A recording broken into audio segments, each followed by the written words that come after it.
Hey guys, tonight we head deep into the Australian outback, beyond the reach of phone towers, gas stations, or neighbors for hundreds of miles. The sun has dipped behind the spinifex, casting long purple shadows across the red dirt. Your boots crunch over cracked earth, still radiating heat from the day. You're following a dusty track off the Stuart Highway, the only road that splits the heart of the country like a scar. It's the kind of place where your GPS gives up, your car gets quiet, and the stars multiply. Everything feels so ancient, so open, and so oddly watchful. You probably won't survive this. So, before you get comfortable, take a moment to like the video and subscribe, but only if you genuinely enjoy what I do here. And drop your location and local time in the comments. I want to know what corner of the world you're listening from. Now, dim the lights. Maybe turn on a fan for that soft background hum. And let's ease into tonight's journey together. You don't know it yet, but you've just crossed into the hunting ground of one of Australia's most chilling real-life nightmares. Decades ago, these desolate plains became the silent witness to a string of disappearances that would inspire movies, ghost stories, and nervous glances at hitchhikers. The chilling tale behind Wolf Creek, yes, the film isn't fiction. It was drawn from real bones, real screams, and a string of crimes even darker than what flickered on screen. It begins with the land itself. There's something unnatural about how quiet it is out here. Even the flies seem hesitant to buzz too loudly. Aboriginal peoples have long respected this region, believing some places are better left undisturbed. The Wolf Creek crater, called Kandi Malal by the Jaru people, is nearly a kilometer wide, formed by a meteorite over 300 years ago. It's stunning, circular, eerie, and believed by some elders to be a place where spirits whisper and walk. One fringe theory even claims the energy at the crater disrupts more than compasses, it attracts chaos. But let's not get ahead of ourselves. It's the early 1990s now, and the desert roads are becoming busier. Backpackers from Europe, Canada, Japan, young people craving the real Australia, hitchhike freely, chasing the promise of rugged freedom. They carry Lonely Planet guides and wide smiles. Some never reach their next postcard home. At first, it's subtle. A pair of Germans misses a phone call. A British couple never checks out of their hostel. Maybe their bus broke down, you think. Maybe they found a spiritual retreat. But then, a third vanishes, and a fourth. All had one thing in common. They were last seen near rest stops along isolated highways. The kind where there's only one car in either direction every few hours. The kind where, if you screamed, the nearest help might be 1,000 kilometers away. Meanwhile, the media is distracted. Australia's in Olympic prep mode. Urban crime, politics, and the odd kangaroo protests fill the front pages. Backpackers vanish all the time, right? They're adventurous, unpredictable, probably just surfing in Byron Bay. No reception, no worries. But out here in the dirt, their shoes sit where they fell. And here's the thing, this isn't even new. Back in the 1960s, long before horror movies would catch up, a man named Ivan Milat was already cruising roads around New South Wales with a chilling hobby, offering rides and never giving them. He'd eventually be caught and tied to the Belanglo State Forest murders. But whispers suggest his trail led far further north than anyone dared confirm. Historians still argue whether Milat operated alone or if he trained others. Copycats? An underground network? A string of like-minded opportunists? Watching each other's work in newspaper clippings? Either way, in the late 90s, the pattern reemerges. And this time, the police are listening. One officer, tired of empty search grids and quiet apologies to weeping parents, starts a private notebook. He plots every backpacker disappearance on a map with thumbtacks. The pattern is unmistakable. A curve around the Tanami track, curving like an open jaw toward Wolf Creek crater. Coincidence? Or something more deliberate? And here's the first spooky twist. A fringe radio enthusiast, one of those outback loners with too many antennas and a shed full of snacks, claims he's picked up odd CB chatter around the crater. Mumbled voices, coordinates, code names. He swears one phrase keeps repeating, "Meet in the desert." Of course, no one listens to him. He's the local weirdo, after all. Every town has one. Still, the land seems to be hiding something.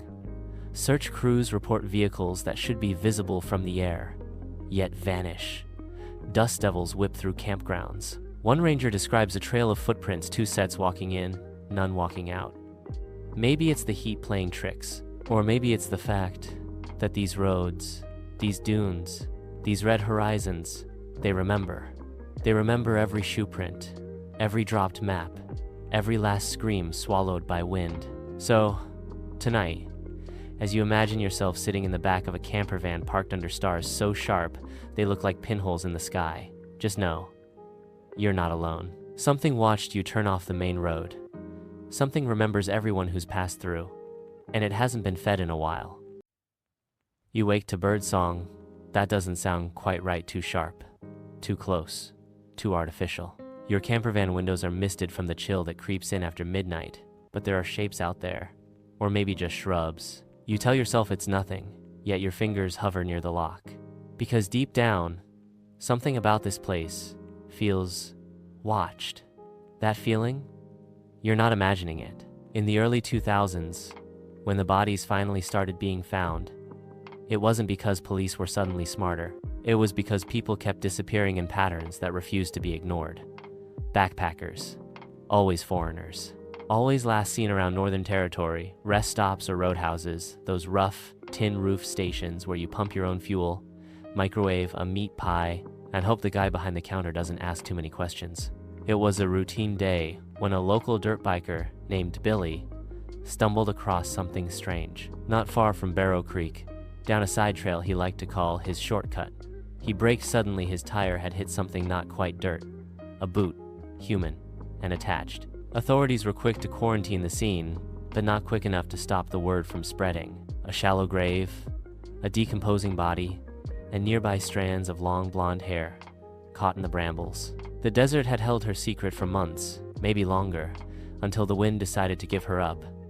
Turns out, she wasn't alone. The police began rechecking past missing person reports, and a stomach-churning realization emerged. They hadn't been dealing with one random event. They had a serial predator, likely one who knew the terrain better than law enforcement ever could. Someone who was native to the outback. Someone who could disappear among rusting cars, forgotten mine shafts, and miles of red sand like smoke through fingers. In total, 7 travelers were missing from that region in just 2 years, 7 each with a different passport. And yes, the number sounds familiar. That's because the Wolf Creek film, which horrified the world in 2005, draws heavily from these events. The eerie part? The real story is far worse than the movie. For starters, the fictional killer Mick Taylor is a gory exaggeration. Sure, but his methodology? Frighteningly accurate. Lure tourists with car trouble, offer a tow, lead them to a remote workshop, and then, well, it depends who's telling the story. The real survivors didn't always live to give full accounts, but a few did escape barely. Some were shot at, some tied up and abandoned. One girl was chained to a tree and left, only to be rescued by pure chance when a local tracker saw something wrong in the pattern of broken branches. Historians still argue whether the man eventually caught Bradley John Murdoch was responsible for all the disappearances. Because here's the thing. Some of the evidence matched, sure, but the timelines, the witness descriptions, the vehicle types, inconsistencies abound. What if he was only one part of something bigger? Let's not forget how vast this terrain is. The Australian outback covers more than 70% of the country, but is home to less than 3% of the population. You could bury a double-decker bus out there and no one would find it for a century. It's a place where road maps lie, where compasses spin, and where old truckers swap stories of ghost roads that loop you back to the same tree again and again. One fringe theory even links these vanishing travelers to something called the Desert Triangle, a supposedly cursed region between Barrow Creek, Wolf Creek, and the edge of the Gibson Desert.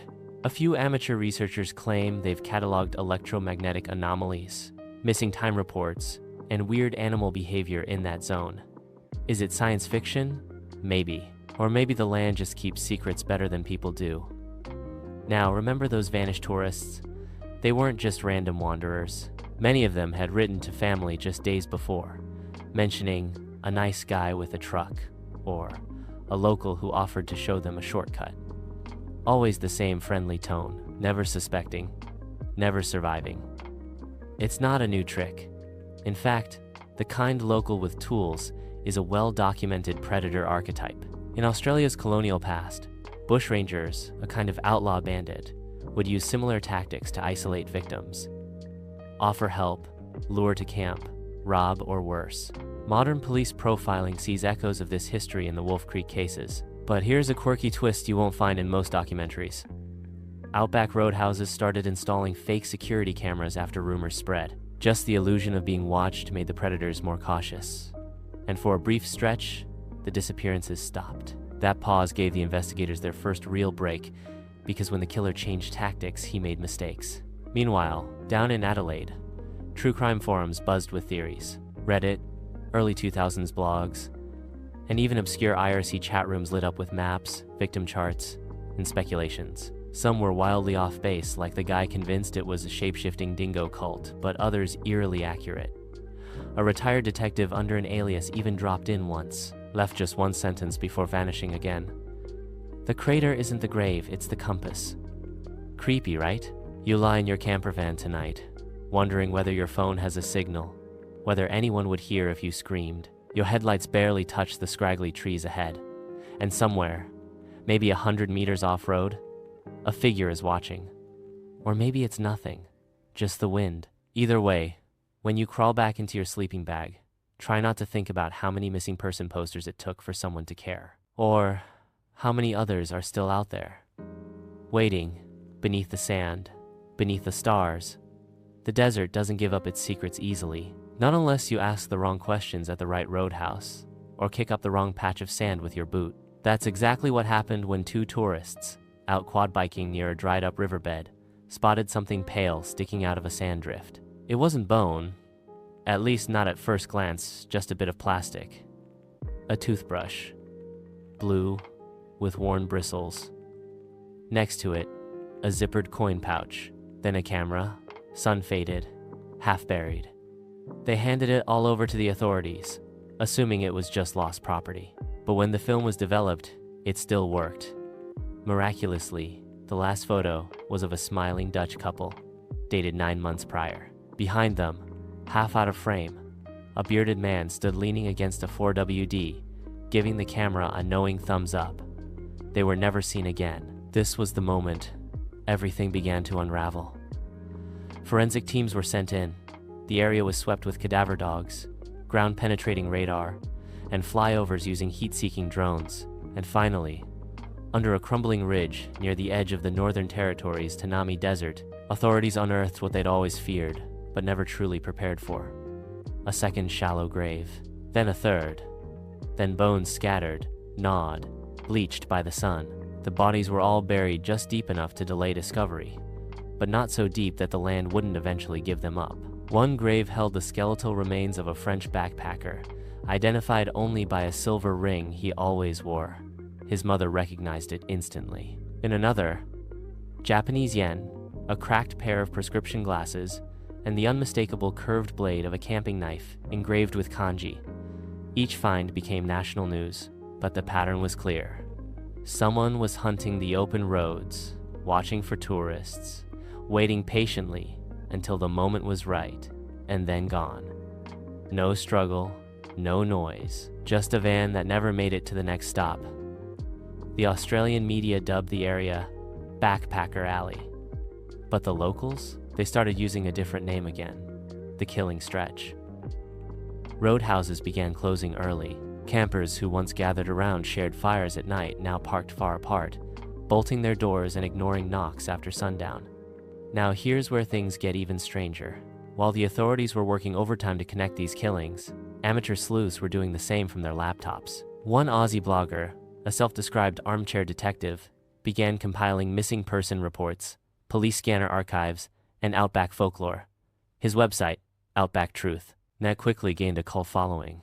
One thread in particular caught fire, a theory that several murders could be connected not just by geography, but by calendar dates. Each major disappearance, he claimed, aligned within 72 hours of a full moon.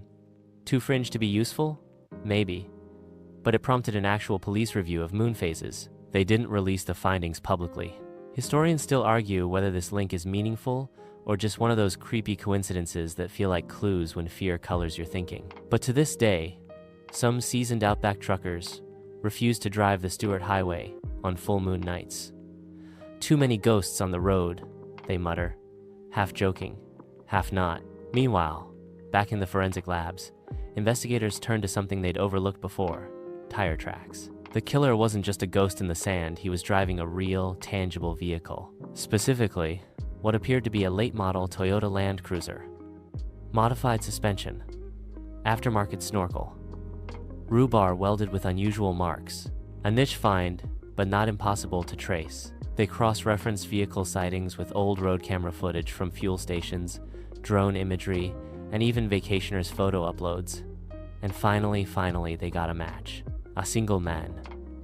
Middle-aged, grizzled, graying beard, heavy-set, registered address in Broome on the northwest coast. He'd been pulled over once for a busted taillight, nothing major, but a sharp-eyed constable noticed the passenger seat of his vehicle had no seatbelt buckle. Just clean carpet, like the seat had been removed and reinstalled. Strange. The man's name? Bradley John Murdoch. He was known in the area. Ex-truck driver. Knew the Outback like the back of his sunburned hand. Some said he ran contraband drugs. Maybe. Others whispered he once smuggled weapons. But no charges ever stuck. He was polite, private, the kind of man you wouldn't notice if you passed him at a petrol station. And that's what made him dangerous. He had no online footprint, no social media, didn't own a smartphone, paid in cash, slept in his vehicle or at mates' houses. He was a ghost with a driver's license. The trail led the authorities to a remote service station on the Victoria Highway, where Murdoch was filling up on diesel. Quiet day, blue sky, flies. He was sipping a soda, chatting casually with the cashier. Just a man and his truck. They surrounded him without warning. Guns drawn. No chase. No drama. Just one man lowering his drink, shrugging softly, and saying, "Took you long enough." But if you thought that was the end, well, remember this is Wolf Creek. Things only get stranger from here. Because what they found in his truck and home? Not just maps, not just rope, tarps, or camera gear, but something far more chilling. Photos, lots of them, Polaroids, and in almost every one, someone is smiling. Not him, the victim, grinning, like they had no idea it was the last time their face would be seen. You stare into the cracked Polaroids strewn across the detective's desk, snapshots of joy, completely unaware. Campers posing by waterfalls, a couple smiling with their thumbs out on the Stewart Highway. A solo traveler holding up a bottle of Fanta in front of the Wolf Creek crater sign, grinning wide. Ordinary pictures, friendly faces. But there's one detail the forensics team can't ignore. In the far background of nearly every photo, half obscured by trees, tents, or shadows, is that same rust-colored Land Cruiser. Murdoch, they realized, wasn't just picking up hitchhikers. He was following them. And then came the strangest photo of all. One that appeared to be taken after the victim vanished. A shot of a cleared patch of desert. Nothing remarkable until they realized it matched the exact area where a shallow grave had been found months earlier. Who took the photo? Why? A trophy? A taunt? In court, prosecutors showed dozens of these images. Each victim had been documented before they disappeared, each with timestamps. Some were snapped mere hours before families last heard from them. In the courtroom, jurors audibly gasped. One juror reportedly excused herself after the fourth image. Too much, too real. But it wasn't just the pictures. The real kicker came when forensic scientists analyzed fibers found in Murdoch's vehicle. A match to clothing worn by British backpacker Peter Falconio, who'd gone missing in 2001. You've probably heard that name. It became front-page news around the world. Peter and his girlfriend, Joanne Lees, had been traveling in a camper van when they were allegedly stopped by a stranger claiming engine trouble. What happened next is murky, terrifying, and still debated. Joanne survived. She ran. She hid in the bush for 5 hours, crouched in total darkness as mosquitoes chewed through her clothes and the night hummed with desert life. She heard her attacker calling, searching, stomping through scrub, but he never found her. When she finally stumbled out, hysterical and covered in bites and bruises, she told her story to authorities. Descriptions were vague, panic clouds memory, but she remembered enough. The man had a deep voice, smelled of diesel, and drove a 4WD. His dog barked constantly, and when he grabbed her, he whispered something chilling. "It's just you now." The case went cold for months. Skeptics even accused her of making the whole thing up. But when the Falconio case was linked to Murdaugh through DNA, everything changed. Historians still argue whether Murdaugh really was the attacker or whether someone else used his vehicle that night. Some suggest he had accomplices. Others believe his knowledge of desert roads allowed him to be in multiple places across vast distances, confusing witnesses and timelines. One criminologist called it the geography of confusion, a killer who weaponized the outback's remoteness to make himself uncatchable. But the evidence piled up. In Murdaugh's home, located in a cluttered, dusty outbuilding behind a truck stop, police found journals. Not full sentences, more like scratchy notes. Girl blue tent, wed new moon, camera in cooler. Nothing overtly incriminating, but haunting in their simplicity. The cooler in question? Never found. The tent? No one knows. Here's a strange, almost poetic detail. Several of the Polaroids were marked with astrological signs. Tiny ink symbols in the corner. Leo, Sagittarius, Gemini. No dates, no names, just star signs. Was it a twisted categorization system or something else? One fringe theory argues Murdaugh was fixated on cosmic timing, choosing victims based on moon phases, zodiac alignments, or other occult criteria. A stretch? Maybe. But when you're dealing with someone who operated under moonlight, in silence, for years, the weird suddenly feels probable. And then there's the crater, Wolf Creek Crater, the place that seems to sit at the magnetic center of this entire story. A perfect circle punched into the earth 300 years ago by a meteorite. It's visible from space, an ancient wound in the Australian crust. Aboriginal elders call it Kandi Malal, and they warn travelers not to camp too close. One legend speaks of a rainbow serpent that lives beneath it, rising at night to devour spirits. Another describes it as the eye of a sky being, watching the land. In Murdaugh's glove box? A topographical map with Wolf Creek circled in red ink. No markings, no explanation, just that perfect ring, circled as if it were home base. Some police dismissed it as coincidence, maybe he liked geology. But the Aboriginal ranger who saw the map refused to touch it. "You mark the crater," he whispered. "You call it." Around this time, a few local tour companies began offering what they called Wolf Creek experience trips, guided night visits to the crater under the full moon. Just flashlights, tea, and spooky stories. But the locals weren't having it. One guide woke up to find his tires slashed and a note under his windshield wiper. "You're waking things that sleep." He quit that day, back in court. Murdaugh remained calm, impassive. Except for one moment when asked about the photos. He smiled. It wasn't smug. It wasn't warm. It was small, dry, like someone who had just remembered the punchline to a private joke. It rattled the courtroom. One juror reportedly described it later as the smile of a man who still knows something you don't. And maybe he does. Because here's what no one ever explained. How Murdaugh always seemed to know where tourists would stop. How he appeared on cameras in locations hundreds of kilometers apart within days. Or why, when police dug beneath the foundations of an old shed on a property he used to rent, they found a tunnel, hand-dug, reinforced with corrugated tin and fence posts. It went nowhere, really just curved around and ended. But inside, a mattress, a lantern, a box of photographs burned on one side, water damaged on the other. Was it a hideout, a nest, or a shrine? Whatever it was, the message was clear. Murdaugh had built more than crimes. He'd built a whole ecosystem around them, a system of control, precision, ritual, even if no one could decipher it fully. And he wasn't the only one who knew the rules. You wake up in the middle of the night, unsure why. The fire's out. Your flashlight, now dim and flickering, barely illuminates the tent walls as a breeze flutters past. Then you hear it, the faint click of metal on metal.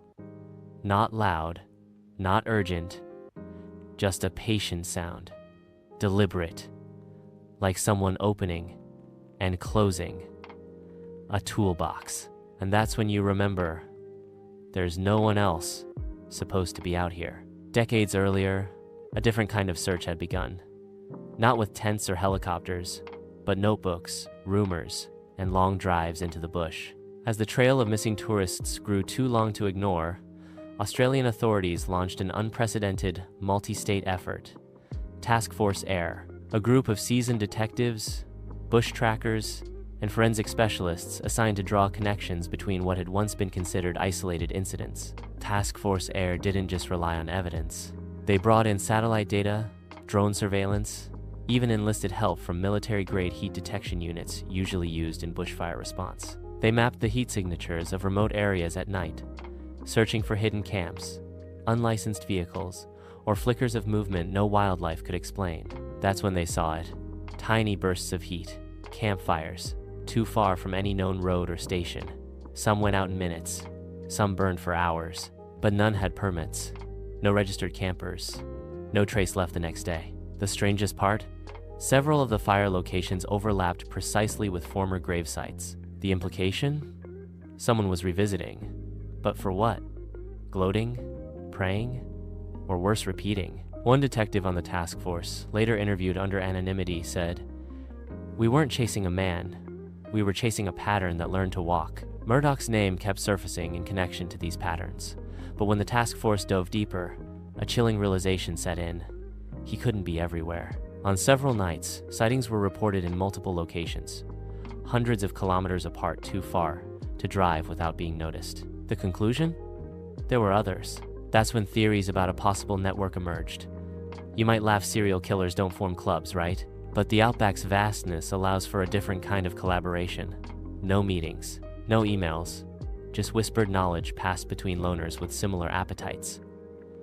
The Red Track Brotherhood, some called it, a term coined on a now-defunct true crime forum, where users shared details that never made it into police reports. The Brotherhood theory suggests a loose group of individuals, mostly men, all with 4WD vehicles, CB radios, and a deep familiarity with desert tracks who communicated in code, a sort of anti-community built on silence and dirt. If one picked a target, the others stayed clear. If one was caught, the others vanished. It's fringe, of course. Authorities never acknowledged its existence, but ask any long-haul trucker who's driven through the Kimberley at 2 a.m., and you'll hear the same thing. You don't stop for people after dark. Not even if they wave. Especially if they wave. Meanwhile, Task Force Air kept collecting data, and one case stood out among the rest.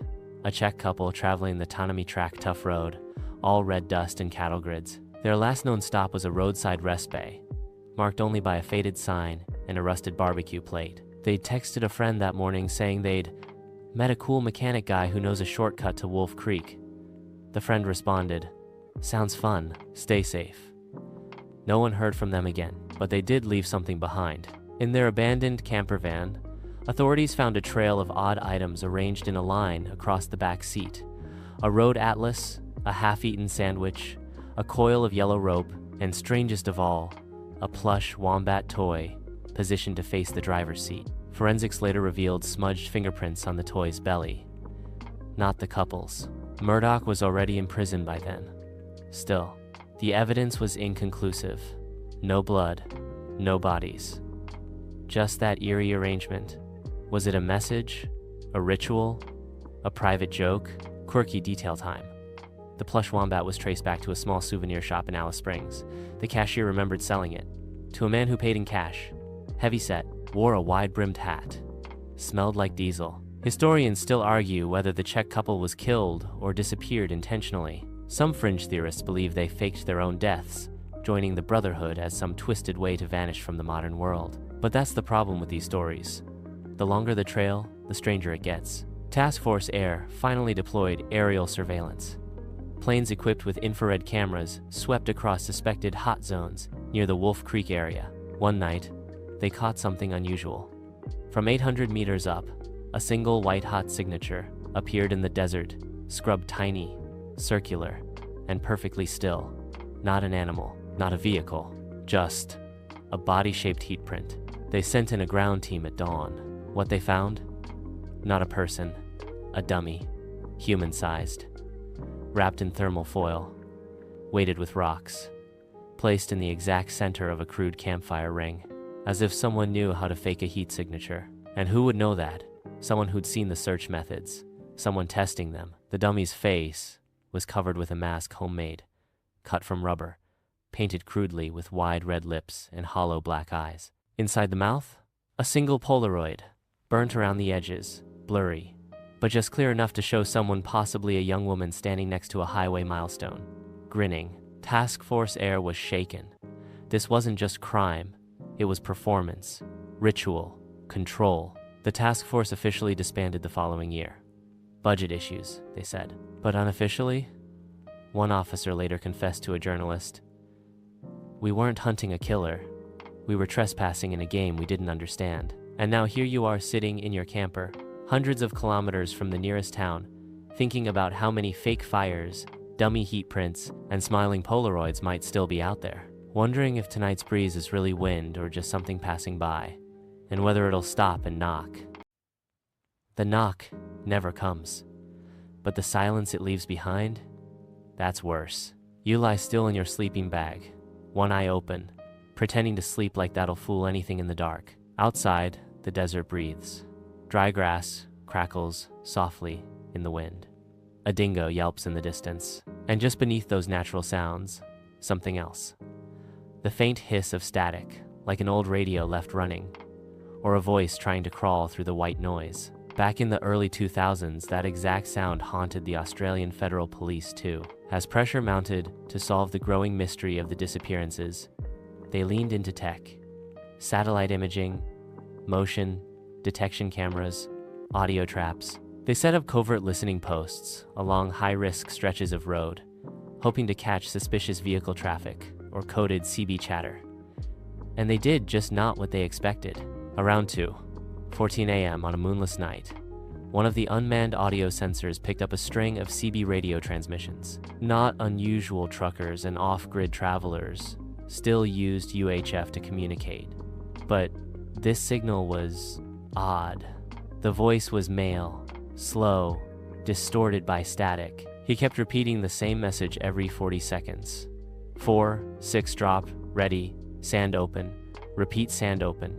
The same phrase, over and over, then silence. When investigators triangulated the signal's origin, it led them back to, you guessed it, just outside Wolf Creek Crater. They sent in a patrol at sunrise. What they found? Nothing. No vehicle tracks, no footprints. Just a single, square patch of disturbed sand, perfectly raked smooth, like someone had been trying to erase something. The team marked the coordinates and left, shaken. 2 weeks later, the same signal returned. Same voice, same phrase, same location. From then on, every time a backpacker went missing, the signal reappeared. Sometimes days later, sometimes before the person was even officially listed as lost. Historians still argue whether the CB messages were pranks, coded signals, or some sort of psychological warfare. A few believe it was never a human at all, that the crater messes with electromagnetic fields in ways we don't yet understand. But even skeptics agree, there was intelligence behind the pattern. Around this time, an unexpected lead came from a gray-haired woman in Kununurra, just over the border in Western Australia. She ran a hardware store, and one day, she phoned police and said, "One of the men you're looking for was in my shop yesterday." She described a man in dusty overalls who bought rope, duct tape, and a box of nails, paid in cash. Friendly enough, but he kept glancing out the window. When she rang up his total, he asked, "You get many backpackers this far out?" She told him no. He smiled and said, "Shame. Bit quiet lately." She remembered the way he said it. Flat. Not disappointed, bored. She handed the police her CCTV footage, but the face was blurry, angled away. His truck had no plates. All they could make out was a custom bull bar and a dented hood ornament in the shape of a bird. Then another tip came in. A tourist, hiking solo near Lake Gregory, claimed he saw an old, dust-covered truck parked behind a thicket of spinifex. He snapped a picture from afar, poor resolution, but the shape matched the earlier sighting. And through the cracked driver's window, a Polaroid taped to the dashboard. Here's the creepy detail. When the tourist zoomed in, the photo appeared to be of himself from 2 days earlier. taken from behind. But the real turning point came when police finally raided an abandoned service station between Halls Creek and Wolf Creek. It had once been a fuel stop shut down years ago after the owner vanished. When task force officers entered the dusty building, they found old stockroom shelves, rat nests, broken windows, and a trap door. Underneath, in what had once been a storm cellar, they found a space just big enough for a single mattress, a plastic chair, and a small workbench. The walls were covered in newspaper clippings, not taped, stapled rows and rows of them. Every article was about missing people, mostly tourists, but also locals. A police officer scanned the clippings and noticed something eerie. Certain ones were circled in red pen, and next to those, in shaky handwriting, were names. Nicknames, really. Teethy, Sparrow, Wheels, dog food. It looked like someone was keeping score. Trophies, targets. On the bench, they found something else. A CB radio rig, still wired into a car battery. It was tuned to channel 46. 4-6 drop ready. The police traced the wiring back to a tall antenna hidden in the collapsed chimney above. That was the signal. The problem? No one had been there for months. The station had no power. The battery was dead. And yet, somehow, the messages kept coming. Investigators took everything back to Darwin for analysis. They ran voice comparisons against Murdoch, against other suspects, even old police dispatches. No match. Whoever was on that radio hadn't been caught, possibly not even identified. A whisper started passing through the police community, a nickname for the mystery broadcaster, the Shepherd. No one knows where it came from, but officers started using it casually, nervously. Any Shepherd chatter this week? Think the Shepherds moved north. It was shorthand for everything they couldn't explain. Was it one person? A decoy? A calling card? One thing's for sure. Every time someone disappeared, the Shepherd called. In response, officers began using thermal drones over crater-adjacent terrain. And guess what they found? Campfires again. Tiny ones, always with an unnatural heat signature, too consistent to be from flame alone. One analyst said it looked like someone was using a heat pad to mimic body temp, which brings us back to you. Lying in the back of your van, pretending not to be awake. That static hum is still whispering faintly through your dashboard speakers, even though the radio's turned off. Maybe it's a crossed wire. Maybe your ears are ringing. Or maybe someone out there, someone watching, is wondering if you'll be another photo. Another dot on the Shepherd's map. Another campfire in the data. Just remember what the locals say. If you hear a voice on the radio that doesn't belong to your group, don't answer. And never, ever ask what channel it's on. By morning, everything feels normal again. Too normal.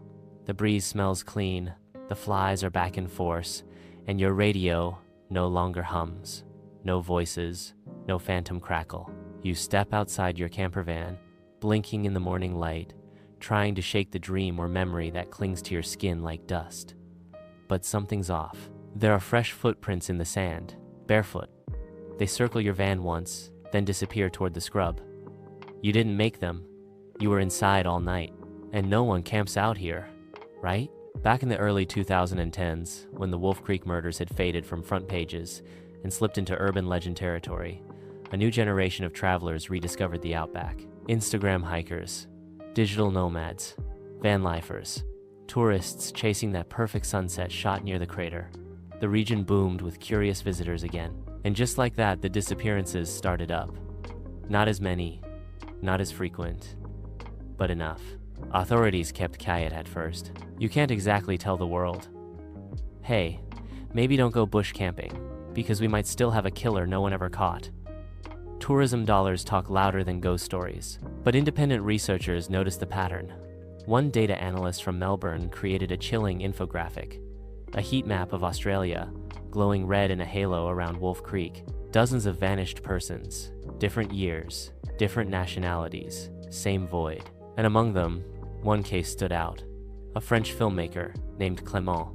He was documenting haunted geography, a passion project about places that seemed to absorb pain. He camped alone at Wolf Creek Crater for 3 nights, recording EMF levels, soil samples, and night vision footage of the stars. His final video, uploaded at 3:14 a.m., is still online. It starts with a joke. Still no ghosts, just flies. Then the camera swings suddenly. Out across the flat darkness, just beyond the firelight, 2 points of orange appear. They flicker once, then vanish. Clement laughs nervously. Eye shine? Dingo, maybe. Or... The screen cuts out. He was never seen again. His van was found 2 days later, parked perfectly parallel to the crater's rim. Engine cool, keys inside. The driver's seat? Pushed all the way back, as if someone taller had been there last. In the passenger seat, a Polaroid, black and white, undeveloped. Just a gray square, waiting. Forensics determined the photo had been taken, but never developed properly. But when one technician enhanced it, faint lines appeared, 2 silhouettes in the distance. One holding what looked like a rope? Historians still argue whether the crater amplifies something unnatural. Magnetic interference, perhaps. Or some darker energy. Ancient Aboriginal legends already warned of the place. Remember Kandi Malal? The eye that watches? One elder put it bluntly. This is not ground you can live on. It remembers everything. It doesn't help that Wolf Creek sits on a fault line of history and trauma. Explorers died there. Settlers vanished. Cattle drives went wrong. Miners were swallowed by the land. There are dozens of unmarked graves out here. Some real, some just rumors. But one chilling twist? A skeleton was found in 1987 beneath a cairn near the crater, wearing clothes that hadn't been manufactured since the 1930s. No one ever identified it, and now a whole new wave of storytellers. TikTokers, ghost hunters, YouTubers have picked up the scent. They come looking for the mystery. They bring cameras and followers and expectations, but what they don't bring is fear. That's the mistake. Because someone is still watching. That much became clear when a Scottish vlogger went missing in 2023. He livestreamed daily from the outback, building a massive following. Fans loved his chill energy and Scottish accented takes on Aussie wildlife. On day 9, his stream cut abruptly. Not with a scream, not with a chase, just static and silence. Later, fans noticed something strange in his last video. He was filming a dingo wandering in the distance. As the animal moves behind a bush, the camera catches a second figure standing far off, near the horizon. Still, facing the camera, wearing what looks like a wide-brimmed hat. The internet went wild. Memes exploded. Outback Hat Guy became a legend overnight, but the authorities took it seriously. They searched the coordinates. They found the campsite. No signs of struggle, no blood, just a circle of Polaroids laid out carefully in the dirt, all black and white, all blank, all undeveloped. And one disturbing detail, all 24 photos were facing the same direction, toward the northwest, toward Wolf Creek. Quirky detail? Sure. But here's another one. The angle matched the exact direction of sunrise on the winter solstice. Coincidence? A fringe researcher named Leela Wren didn't think so. She published a dense paper proposing that the disappearances might not be entirely random. Instead, they occurred at precise intervals, aligned with celestial events, solstices, and certain moon cycles. She believed someone, perhaps a single killer, perhaps a cult, was using ancient markers for timing. Most people dismissed her work, but when she tried to interview a local elder near Halls Creek, she received a chilling reply. You look too long at the crater, it starts to look back. And maybe he was right, because 3 weeks after publishing her findings, Lila vanished. Her rental car was found parked neatly outside Wolf Creek National Park. Inside the glove box, a torn notebook page with the words, I was wrong. It's not timing. It's calling. You're probably wondering if this is all real. The thing is, so are the experts. Police, psychologists, historians, they all admit something is happening in this corner of the outback. Whether it's a single person, a group, or something unexplainable, no one can fully agree. But the evidence remains. The disappearances, the photos, the hum, the strange sense that the land itself is waiting. And now, as you fold up your camping chair and get ready to leave, you feel it. That hum again. Not loud, just enough. Your van's dashboard lights flicker once, and in your rearview mirror, for a split second, something moves. Not behind you, but behind your reflection. Something wearing a hat. You slam the van door and twist the ignition. Nothing. Just a dull click. The engine doesn't even try to turn over. You try again. Another click. Then, faintly, a second sound. Not mechanical. Organic. A slow dragging noise from outside. Like feet through sand. Or something being pulled. The desert is empty. Except it never really is. You take a breath and try the starter once more. This time, the van sputters and groans, then catches. The engine roars to life with a rattle that sounds way too loud out here. You glance again at the mirror, nothing behind you now. But you don't wait. You put it in drive and roll out, tires spitting up dust as the crater shrinks in your rear view. You don't even care where the next petrol station is. You'll push the van if you have to. Back in 2005, just after Murdoch's high-profile arrest, Australian media was obsessed. The Wolf Creek film had just released, a gritty horror flick that fictionalized the murders. But what few people knew was that the movie sparked something unexpected. Copycats. Police departments across the Northern Territory and Western Australia began to notice a rise in threatening incidents aimed specifically at tourists. Slashed tires, broken windshields, CB radio interference, anonymous notes left under windscreen wipers with cryptic messages. Wrong place for sunset. Too far from help. Nice smile. Take one last photo. Some of it was just cruel pranks, sure. But not all of it. One French couple reported being followed for over 300 kilometers by a truck that flashed its brights every few minutes, just enough to let them know it was still behind. When they pulled into a roadhouse, the truck kept driving. Later that night, while parked in a designated campsite, they heard someone circle their vehicle 3 times. In the morning, a single Polaroid was tucked under the wiper. It was a picture of them taken during the daylight hours. From behind. Authorities collected dozens of these photos over the years. Some seemed authentic. Others may be faked by trolls. But when forensics compared 5 of the Polaroids from unrelated events, they found a disturbing commonality. Each photo had the same anomaly in the upper left corner. A faint smudge, almost like a fingerprint pressed into the film before exposure. And in 3 of the 5, magnification revealed something else. A symbol. 2 crossed lines inside a spiral. The same mark carved into a tree near the crater, remember? Aboriginal guides had said it meant, leave before sundown. The connection was undeniable, even if no one would say it out loud. A whistleblower from within the NT police later claimed there was an internal memo advising officers not to speak to the media about this symbolic overlap. Too much risk of panic, or worse, of attracting more thrill seekers. And then there was the German tourist who wanted to be found. His name was Nicholas, 27, a thrill hiker who posted under the online alias at Sandeater. He had a modest YouTube following, mostly gear reviews and survival guides. But then he started a series titled Tracing the Shepherd. In it, Nicholas claimed he was going to walk the death trail from Alice Springs to Wolf Creek, mapping each known disappearance point and camping where the missing were last seen.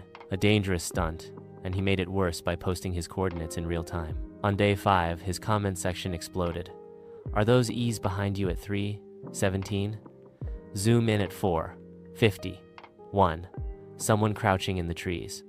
Bro, you need to leave. He didn't. Day 6, his stream went dark. No goodbye. No final words. Just the sound of wind. And in the distance, a low voice saying something too faint to hear clearly. Authorities searched his last known location. A flat stretch of red dirt near an old telegraph pole. There was no body, no blood, no gear, but something new. A walkie-talkie. Still turned on. Its battery had died, but the last recorded transmission was logged by satellite backup. One word, spoken once. Listening. That single word set off a firestorm in fringe forums. What did it mean? Was Nicholas trying to warn us? Or was he quoting someone? Historians still argue whether Nicholas truly vanished or staged his own disappearance for internet fame. Some claim he resurfaced in Peru under a fake name, but others believe something caught up to him. Something that watched his every step, waited for him to think he was safe, and then moved. Not long after, a US podcast team came out to investigate. You probably heard of them, Desert Cold. Big on Spotify. They'd solved 2 cold cases before, and thought they'd try their luck in Australia. They planned to record inside Wolf Creek, interviewing locals, camping on the rim. They never made it that far. The producer's voice memo uploaded while they drove ends mid-sentence. And what's weird is, we've passed that same wrecked weight. Hang on, it's moving. After that, nothing. Their vehicle was found a week later, empty, parked neatly under a mulga tree. The engine was warm. The memory cards were wiped. Only a handwritten note was left behind, shoved into the glove box. It said, "Don't document the shepherd, just leave footprints. No one knows who wrote it, or what it means." But it's probably not a coincidence that, weeks later, several new Polaroids surfaced scattered across fuel stations from Alice Springs to Derby. Blurry, underexposed, but all of them showed microphones, lying in red dust, with one word scrawled across the back of each photo: listening. And now you, the listener, driving away from Wolf Creek, wonder how many Polaroids you've appeared in. Unknowingly. Maybe while stretching your arms outside the van, or smiling at a horizon. Maybe someone's already developed them, filed them, named them. Maybe you're already part of the archive. Maybe, tonight, someone else is heading back toward the crater, and the shepherd is already listening. Hours later, the sun is high and cruel. Your van hums along the single-lane highway, like nothing ever happened. Asphalt waves in the heat, shimmering like water, and the outback blurs into a red and gold smear on either side. You haven't spoken aloud in hours, not even to yourself, and still, you feel it, that gnawing sensation that something is trailing you. Not close enough to see, but close enough to remember. In 2017, a series of Outback Road signs started showing up with bizarre modifications. They looked normal at first. Next fuel, 120 kilometers, or rest area ahead. But upon closer inspection, each had been tampered with. Small additions in Sharpie or spray paint, hidden near the edges, just enough to miss unless you were paying attention. Some examples? Rest area ahead, use it while you can. Next fuel, 120 kilometers, unless you're taken. And simply, turn back, he knows. At first, authorities blamed pranksters, but the signs kept appearing, always, along roads that were adjacent to disappearance zones, and never near towns.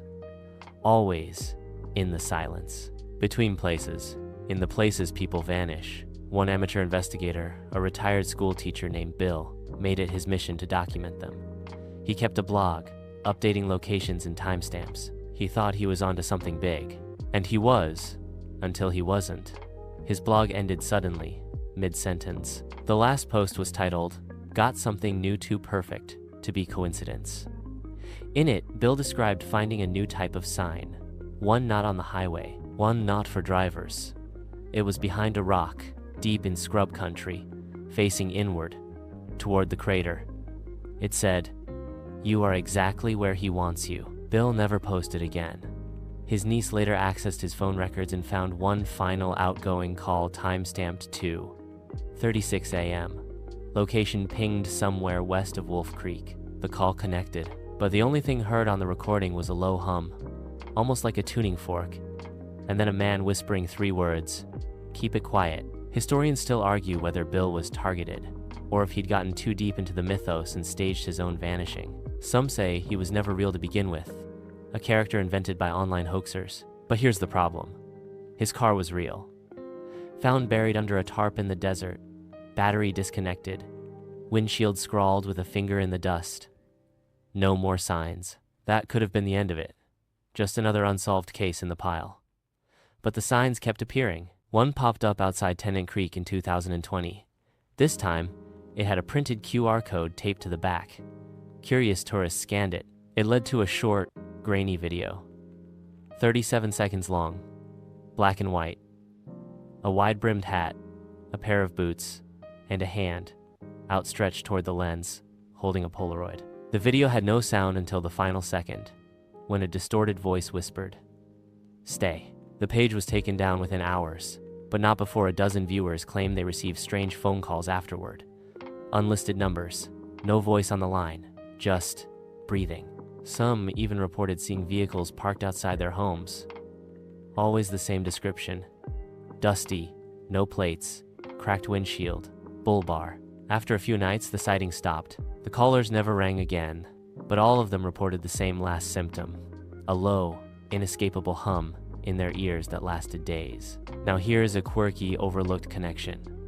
Wolf Creek sits near several long-dead telegraph lines, rusted poles, broken wires, remnants of Australia's early communication routes. Some amateur radio enthusiasts claim those lines still carry signal. They believe old tech doesn't die in the outback, it lingers. One man swore he picked up an analog transmission through his ham radio that repeated a Morse code phrase again and again. Translation? The hunting has begun. He reported it to local police. They shrugged. But the man, deeply unsettled, went silent online after that. His friends say he stopped going out at night. He got rid of all his radios. And here's the kicker: he stopped speaking above a whisper. He was convinced someone was still listening.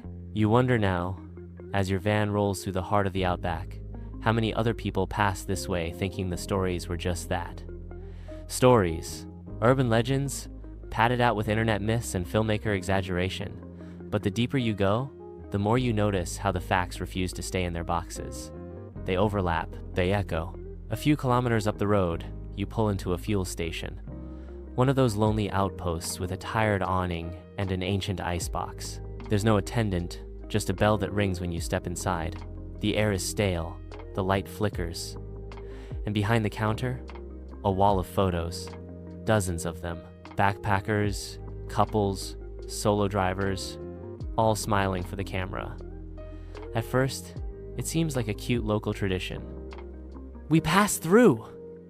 But then you notice, no labels, no dates, and some of the photos are slightly off. Some are mid-motion, as if snapped without permission. Some show people asleep in chairs, and one photo, half tucked behind a dusty postcard, shows a figure standing next to your van from the outside. From last night, you stare at it, heart pounding. Then you hear the bell above the door ring behind you. You didn't open it, and no one walks in. You turn slowly. The door is closed.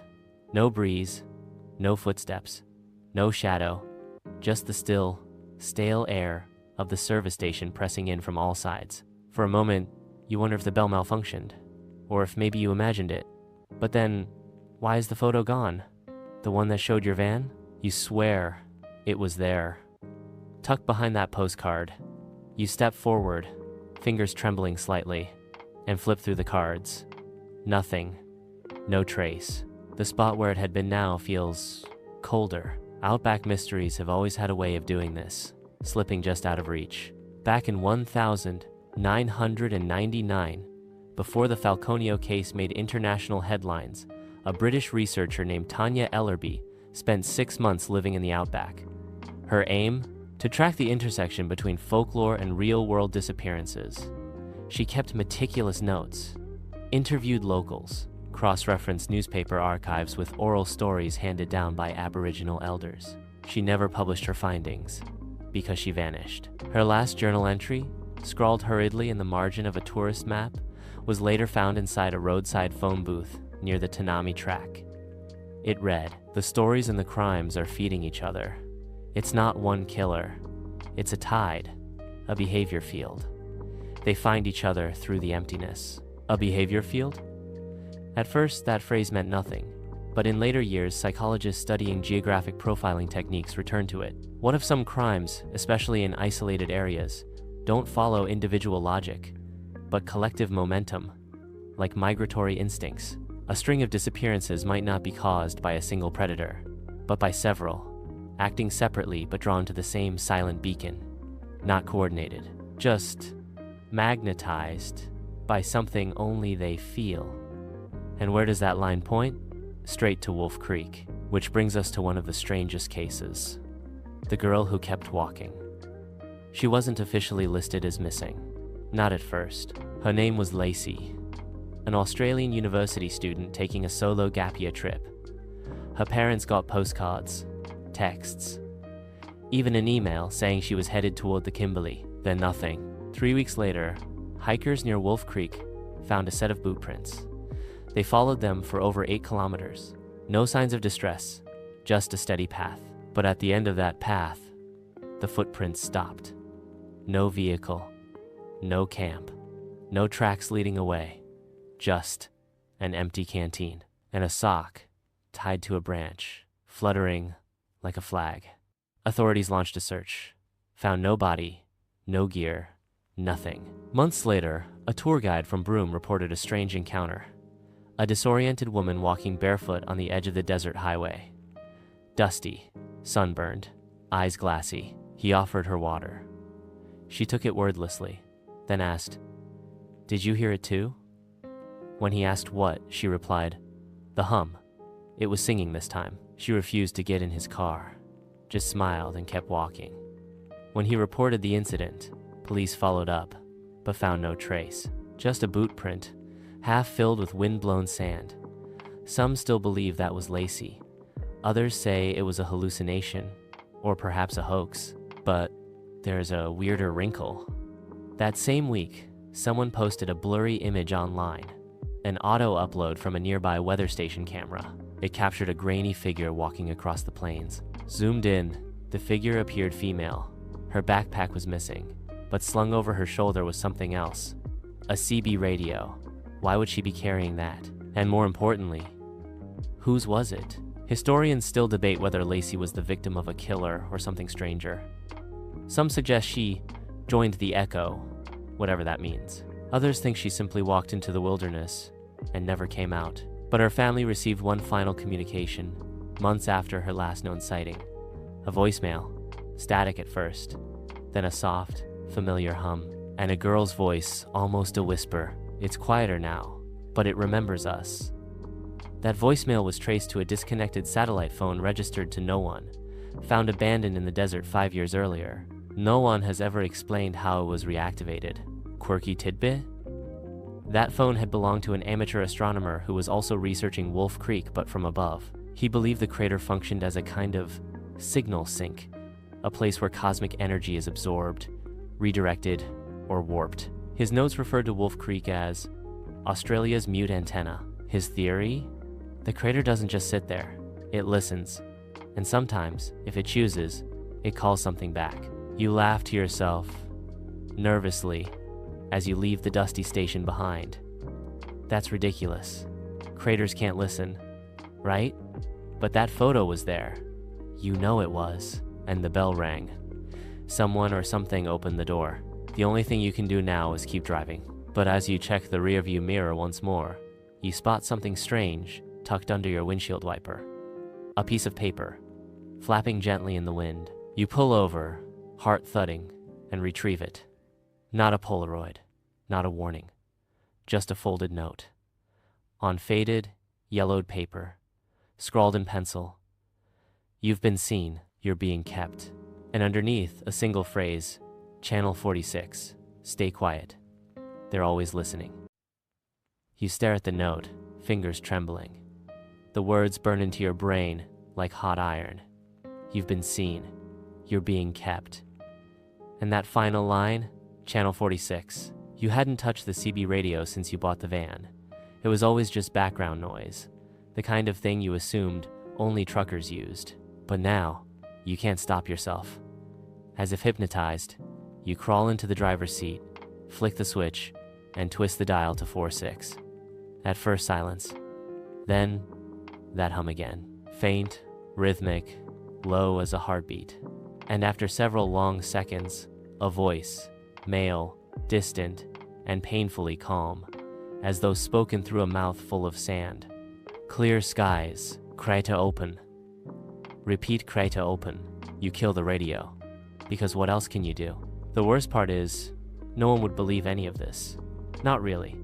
Tell a ranger, a cop, a scientist, you'll get a nod, a shrug, a warning to stay hydrated. Maybe someone will suggest you're overtired, bushed out. But you know, deep down, you know this place watches. This place remembers. You're not hallucinating, you're participating. Back in 2003, a pair of Dutch geologists set out to conduct a magnetic survey of Wolf Creek crater. They weren't true crime fans. They weren't even interested in the disappearances. They were mapping magnetic anomalies and meteorite sites. But after their first visit, something changed. They returned to the Netherlands, and both quit their academic positions. One of them, Dr. Elijn Vos, disappeared off the grid entirely. The other, Dr. Martin Capel, gave a single, short interview years later. When asked about Wolf Creek, he answered with an eerie calm, "There's something in that crater that answers, not with words, with patterns, and it only needs a few people to understand the rhythm before more start dancing." He refused to elaborate. But here's where it gets weird. Satellite scans of Wolf Creek, taken before and after their visit, revealed subtle shifts in soil alignment around the crater's rim, almost imperceptible, but consistent, like something had moved beneath the surface. Historians still argue whether the crater itself is changing shape, or if it's our perception that shifts with exposure. Aboriginal stories refer to the crater not as a wound, but as an eye, an entity. Kandimalal, they say, does not sleep, it waits. And now, you're part of its vision. You check your map. The next marked stop is a place called Min Min.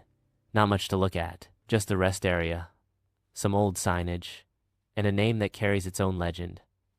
The Min Min Lights, a documented phenomenon. Strange, glowing orbs that float in the distance, often trailing travelers silently across the plains. No one knows what they are. Gas, reflections, spirits, all the usual theories. But here's the thing. Dozens of Min Min sightings occur along routes leading away from Wolf Creek, as if something follows you out. In fact, one 1980 report from a miner described the lights hovering above his truck for nearly 20 minutes. He eventually pulled over, terrified, and the lights simply blinked out. He turned his truck around and drove back to town. He never returned to the mines. Years later, his daughter, a physicist, returned to the outback in his honor, hoping to debunk the story. She never finished her paper, because her final notes, recovered from her laptop in an abandoned roadhouse, included a phrase eerily similar to the one you just heard on Channel 46. Crater open, air still, entry permitted. Even the rational mind starts slipping out here. You pull into the Min Min rest area sometime after dusk. The sun is a molten wound behind the scrub trees, and the silence is thick enough to chew. You park, get out, stretch your legs. Your phone has no service. Your GPS lags behind. You're off-grid exactly where so many others were before they were gone. Then, in the distance, a light. Small, white, flickering like a lantern on the wind. It floats, hovers, moves, and then it starts to come closer. You freeze. Every cell in your body screams run, but your legs won't move. The light bobs, weaving between the shadows like a curious animal. Then, just when it reaches the edge of the rest stop, it blinks out. You rush back into the van, lock the doors, and breathe like you've just run a marathon. What is this place? Why do so many paths lead back to Wolf Creek even after people leave? Psychologists call it place memory, the idea that landscapes can encode trauma and behavior, drawing similar actions to repeat again and again, like grooves in a record. Once you follow the trail, it plays the same tune, which would explain why so many Polaroids keep showing up even in locations far from the original crimes. Fuel stations, laundromats, pinned inside portaloos at dusty campsites. Most people assume they're art installations, a weird Aussie prank. But then someone notices they're aging, not weathered, not worn, dated. A timeline is forming. One forum user compiled images of 38 confirmed Polaroids found across Australia. By examining shadows, clothing styles, and degraded photochemistry, he established a chilling hypothesis. The photos are progressing. The same group of individuals appears in multiple frames, growing older. Is someone keeping victims alive? Is someone documenting them as they change? No one has found the source, but each photo includes one detail in common: a wide-brimmed shadow in the background, always watching, never posing. And now here you are parked in the dark. Every sound outside your van, a possible footstep. Every glint, a possible eye. The outback doesn't feel vast anymore. It feels tight, personal. A net drawn slow and patient around you. You close your eyes, trying to sleep. But just before you drift off, the CB crackles one more time. No words this time. Just laughter. Low. Rusted. Familiar. You don't sleep. How could you? That laughter is still echoing in your head, not just the sound, but the texture of it. Grainy. Mechanical. Like it wasn't made by a human mouth, but scraped together from old tape. You keep telling yourself it was interference. A coincidence. Some bored trucker with a messed up sense of humor. But deep down, you know, that voice, whoever it belongs to, was laughing at you. When morning finally peels itself over the horizon, you're already back on the road. You drive without music, without coffee, just silence, and a dashboard sticky with red dust. You're trying to shake the feeling that you've crossed some invisible line. It's not just fear now, it's recognition. Like whatever's out here knows your name, knows your habits, and is just waiting for you to make the next move. In 2011, a drone researcher from Darwin named Owen picked up that feeling too. He wasn't hunting mysteries, he was testing autonomous flight software over arid terrain. Wolf Creek Crater offered the perfect setting. Little traffic, predictable weather, and stunning geological symmetry.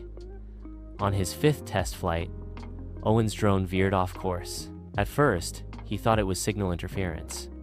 But when he retrieved the footage, he found something bizarre. For 23 minutes, the drone had flown perfect circles around the crater's edge.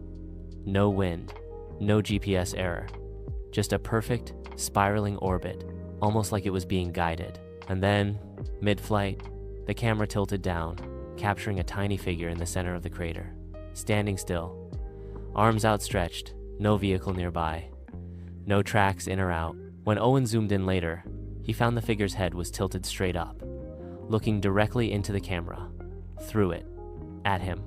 He never flew out there again. Historians still argue whether the crater's magnetism could interfere with drone electronics. The geology is strange. Some believe the impact from the meteorite millions of years ago left behind a charge halo buried beneath the surface. But others say that doesn't explain what happened next. Because 2 weeks after Owen's flight, the figure from his footage appeared again, this time on a wildlife camera 300 kilometers away. Same clothes, same posture, still looking up. Even odder, the wildlife cam wasn't angled toward the horizon, it was facing the ground. No human should have even known it was there, unless they were watching the camera before it turned on. Let's rewind, briefly, to 1982, the year of the Crater Whisperer. She was a journalist from Perth, Sonia Fielding, assigned to write a fluff piece about solo female camping in the outback. She set off with a 4WD and a film camera, hoping to document her experience around remote sites, Wolf Creek among them. She did exactly that, returned safe, healthy, but changed. Her article never mentioned camping, or nature, or stargazing. Instead, it was a surreal, rambling column titled, "The Echo Never Sleeps." In it, she described dreams she'd had near the crater. Dreams of white tunnels, metal birds, a wall of faces lit only by camera flashes. One passage stands out.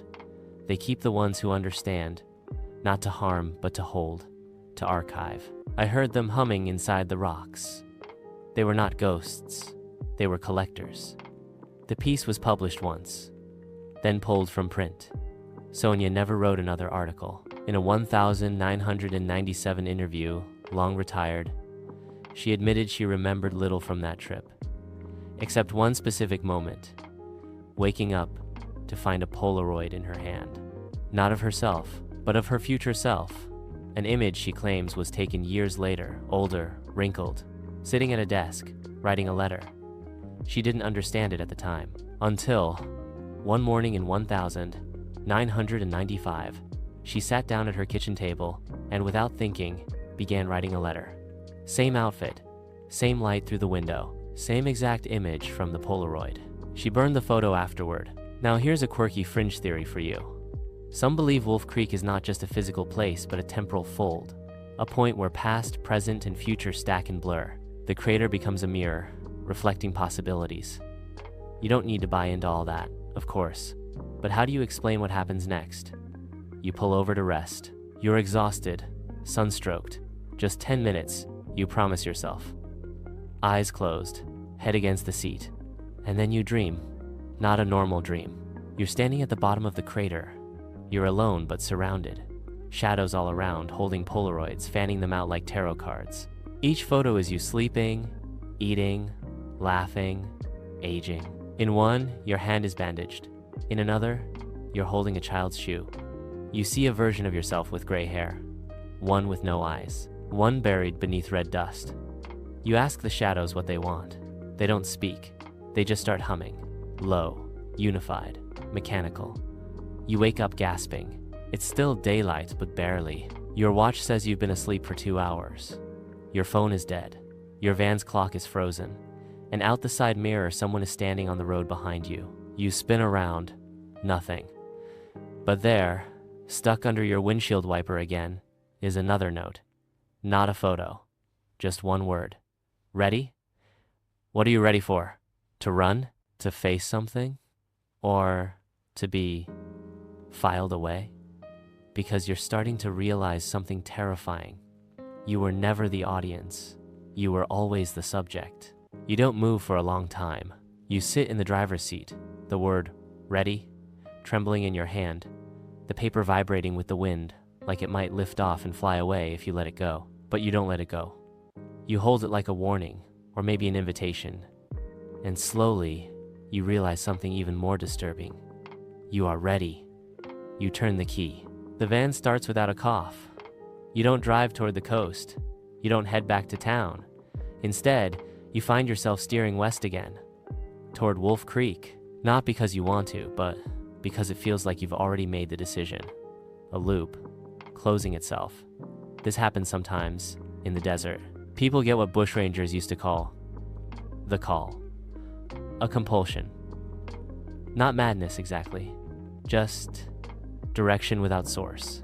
It's what made a man in 1969 walk barefoot into the dunes until his feet bled. What made a girl in 1988 carve spirals into her camper's walls before vanishing without a trace?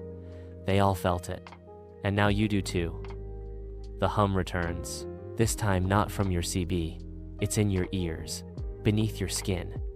As if your own blood is trying to speak in a frequency you don't understand yet. The steering wheel pulses beneath your palms. Every red hill seems to lean toward you. You cross into the edge of the crater, preserve around twilight. The last light of day is smeared orange across the horizon. The rim of Wolf Creek looms ahead, massive and black, a bowl carved out of time itself. And then you see them. Vans, campers, tents. Others are already here. You count 8 vehicles parked in a wide ring along the edge of the crater, facing inward like teeth in a mouth. Figures move slowly between them, silent, precise. No music, no firelight, just presence. They don't acknowledge you, but they see you. You feel it. You park, shut off the engine, and step out into the hush. No birds, no insects, just wind, and that hum again. Steady now, constant. Not coming from outside you anymore, but within. One figure approaches. A tall man, weathered face, wide-brimmed hat, but not threatening. He stops a few feet away. You can't see his eyes in the dim light. Then, softly, he holds out a Polaroid. You don't reach for it. He nods once, gently, and tucks it into the side mirror of your van before walking away. Back into the ring of silent watchers. You pull the photo free. It's you, taken just now, standing beside your van. But here's the strange part. You're smiling. You don't remember smiling. And behind you in the photo, just visible in the reflection on the van's window, is the man. And behind him, a third figure, blurry, far away, watching both of you. Historians still argue whether this is some shared psychosis or the emergence of a subculture, a movement. Some believe the shepherd myth was never a serial killer legend, but something older, pre-modern, a guardian of balance. Not evil, just tasked with holding on to things people forget. Memories, moments, people. A researcher named Dr. Cora Hensley once wrote, "The true horror is not being killed in the desert. It's being archived, trapped in a loop where someone remembers you more completely than you remember yourself." That's what this feels like now, as you stand on the rim of Wolf Creek, The wind dies completely. The sky turns violet. The stars begin to pulse above like old bulbs warming up. Someone across the crater begins to hum. Another joins in. Then another. Soon the whole ring is vibrating with it. You don't hum, but your bones do. You feel the sound. In your teeth, in your throat, in your memories. You drop to one knee, unable to move. And that's when you see them, inside the crater. Figures. Dozens. Maybe more. Just silhouettes at first, then clearer as your eyes adjust. Some sitting cross-legged, some standing. Some turn to face the stars, others turn to you, each one holding a Polaroid. Each one slowly lifting it to their face. You don't know why, but you kneel. Not in worship, not in fear, in recognition. Because this was always going to happen. The crater has been waiting. For you. Not to punish, not to kill, but to remember, to file you, to preserve the part of you that forgot how to listen, how to feel the hum of the earth when everything else goes quiet. And as you close your eyes, the final sound you hear is the click of a Polaroid. Not from you, but from behind you, where someone else is standing. You don't open your eyes. You could, you want to, but some deep ancestral part of your brain whispers, "Don't look back." The click of the Polaroid still echoes in your ears, so close, so intimate, like it was taken by someone standing inches from your shoulder. You feel their presence behind you, not heavy or aggressive, but expectant. Like they've been here before, like they've taken many photos. You breathe in dust and silence, and that low, eternal hum beneath it all. Minutes pass, or hours. Time slips loose here, like a thread from a worn-out sleeve. When you finally rise to your feet, the figures across the crater are gone. The watchers by their vans have vanished, too. Only the vehicles remain quiet, empty, doors open, keys in ignitions. Like everyone just walked away, mid-thought. You step back toward your own van, and there it is. Another photo, not tucked this time. Placed gently on the driver's seat, waiting. You pick it up with the careful hands of someone handling a holy text. This one is different. It shows a fire, small, flickering, in the center of the crater.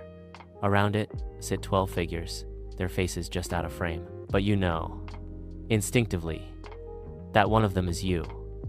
Not just a possibility, you recognize the tilt of your head, the curve of your shoulder. You were there, or will be. And pinned to the corner of the photo, a note, same faded handwriting. Some stay, some go, some listen. You chose. No signature, no instructions, just that final, chilling word, chose. As if all of this, every footstep, every hum, every snap of the camera, was not an accident. As if you were always meant to come here. As if Wolf Creek didn't lure you, but waited for your permission. You start the van. The engine purrs like it's relieved. You drive, not away from the crater, but around it, along its rim, until you find a narrow dirt track leading south. It wasn't there before, or maybe you just never saw it. You turn down the path and begin the slow journey back toward the edges of civilization. The wind returns, the birdsong creeps back into the air, and somewhere behind you, that crater waits in silence. Watching, remembering, not angry, not haunted, just present. Because the truth is, not all ghosts are dead people. Some are places, some are moments, and some are the parts of us we leave behind. Wolf Creek is all three. And now, so are you. You might reach town. You might sleep again in a proper bed, with walls and a ceiling and a fan that hums the way it should. But something inside you has been filed. Not erased, just copied, remembered. And now, every time you hear a static crackle or a faint vibration beneath your feet, you'll wonder if Wolf Creek is still listening. It probably is. It listens to everyone eventually. So, now you're back in bed, eyes closed, the fan overhead spinning in lazy circles, pushing warm air across your skin like a soft tide rolling in. That strange, sleepy hum in your ears? It's not the crater. Not anymore. It's just your body winding down, just the quiet rhythm of your breath and the way the blanket brushes against your legs. Let it go. No need to keep remembering the Polaroids or the voice on channel 46. They can't follow you here, not into this soft, still room, not into this moment where only you exist, floating weightless in the slow fall towards sleep. Your heart steady now, your hands loose, your mind gently untethering from everything it held onto. The van, the crater, the man with the wide-brimmed hat, they're all drifting further and further away, like headlights disappearing over the horizon. You're safe now. This bed is your crater. A good crater. A quiet one. And if any memories remain, let them soften like paper in the rain, edges fading, colors blending, until they're just whispers on the edge of a dream. You've chosen rest. Let it hold you. Let it keep you. Let it file you under peaceful, dreaming, undisturbed. Good night. Sleep well. And shh, just listen to the hum. End of script. Sweet dreams.